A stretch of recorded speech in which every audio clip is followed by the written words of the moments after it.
What's going on, guys? Now, Ermes Gasparini has set the arm wrestling world alight in recent times with two particular lifts that have impressed everybody.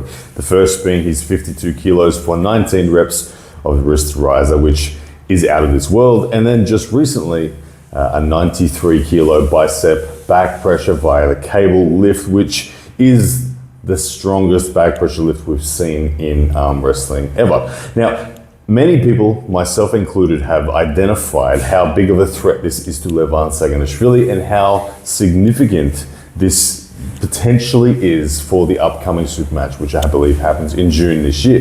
Ermes Gasparini, of course, the closest man to ever come to defeating Levan Saginashvili since his reign began back in 2019. And many people saying, is Ermes Gasparini now the favorite? So in today's video, I wanted to turn my attention to Levan. I wanted to turn my attention to how Levan may counter what I think is considered the world's strongest wrist rise and the world's strongest arm wrestling specific bicep back pressure. So Levan Saginashvili, first things first, you have to recognize the old Devon Larratt philosophy of never fight a losing battle. Now, the first question must be asked, is this a losing battle? And what I refer to there is, if Levan just tries to fight fire with fire, match Ermes Gasparini's rise, match his bicep rising pressure, will it be a losing battle or a victory? Now, I think if we go off the numbers that we're seeing in the gym, we can most of us agree that it would be a losing battle. The gap that Ermes Gasparini has between himself and second, particularly in the wrist rise department, is out of this world. I don't think Levan Saginashvili can fight him directly on wrist rise and expect to gain anything positive from there. So I don't think that is a winning battle. I don't think that is a wise move for him to really even invest his training energy into wrist rise between now and the match. I think that would be an error on his behalf. The best thing for Levan to do would be to look at biomechanically how you can counter such a position. Now, every shape that arm wrestling offers has its vulnerabilities. And yes, wrist rise, for all of its value that it is, does have its vulnerabilities. Now, Ermes Gasparini, let's assume he is going to win this battle. Let's assume he is going to be able to keep his knuckles up in all circumstances against Levan. We know that last time Ermes lost his wrist. Okay, this time, let's assume at center, this angle here will not drop at all. It will stay up because Ermes Gasparini has developed this so far. Now for Levan Saginashvili, we know that if he makes the decision not to fight like this, he's going to have to fight like that. Now when he drops his wrist slightly, that's going to open up a different lane. Fortunately for Levan Saginashvili, I do believe he has a longer elbow to fingertip than Ermes Gasparini. And so this presents for him a dragging high top roll. Now, a dragging high top roll could be described as something that is very crucial with your finger flexion, reaching past the posting top roll with fingers dragging high, not dragging low, not dragging down, as any down pressure increases the likelihood of your own wrist going, but dragging high and dragging straight back towards yourself. Now, if we talk in broad spectrum, we know that for all of the 92 kilos that Ermes Gasparini has in respect to his bicep on a cable, we know that Levan would have more drag, okay, through the lats, through the back of the shoulder, and through the bicep combined.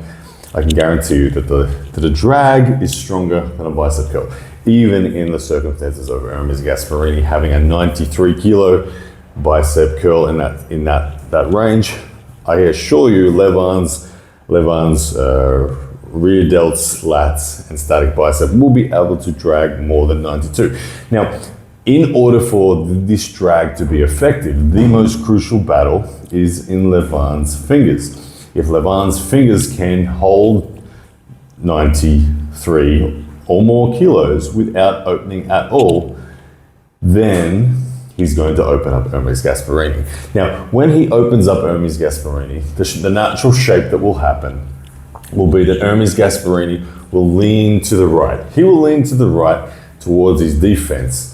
rather than stay at center and just be opened up. He will lean to his right and it will invite Levan to go sideways for the first time in the match. Now, deciding to go sideways last time Levan faced Ermes Gasparini proved to be the biggest technical mistake he made. He overcommitted to the top roll, ended up below the table, and it allowed Ermes Gasparini to transition from a top roll into a press and started opening up his arm. Levan must avoid this at all expenses in this rematch.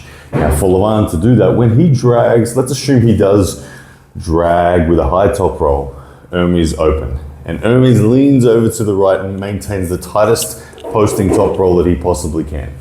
Levan must not overcommit. Levan must not overcommit to the top roll where his shoulder height goes below his hand height by any significant degree.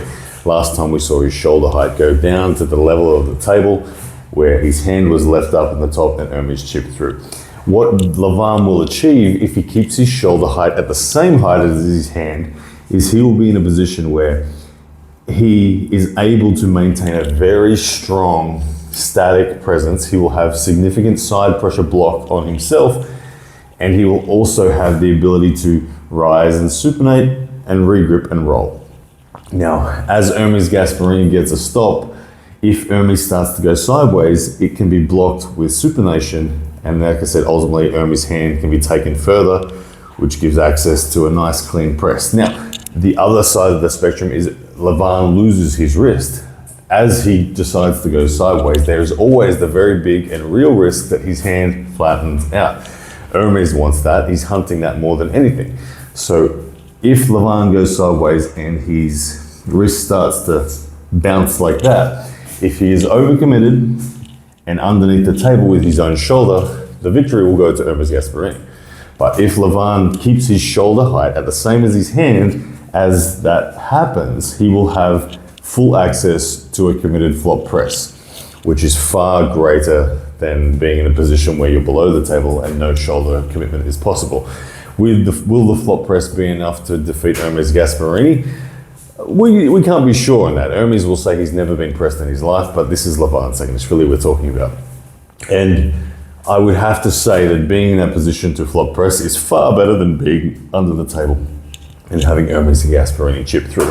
So all in all, the way that Levan Saginashvili can deal with the world's strongest wrist rise that is possessed by none other than his next opponent, Ermes Gasparini, is Levan must develop finger flexion to be sufficient to contain at a minimum 93 kilos of rising pressure from Ermes Gasparini through the bicep. And he has to be able to drag that open whilst protecting his pronation. So he needs to keep static pronation strong, finger flexion of 93 kilos or more, and when he attacks, he needs to keep his shoulder in line with his hand so that he has the opportunity to either supinate, rise and roll, or commit to the flop press. I believe if Levan Saginashvili executes in this manner, he will remain undefeated and he will make Ermes Gasparini go back to the drawing board once again. But he needs to take this match incredibly seriously. I have no doubt he is, because Ermes Gasparini does seem to be on an absolute tear right now in respect to his training, in respect to his preparation, and in respect to his hunger and desire to become the world number one. This will be, I think, the match of 2025. Ermes Gasparini and Levan Saginashvili. Let me know how you think it's going to go.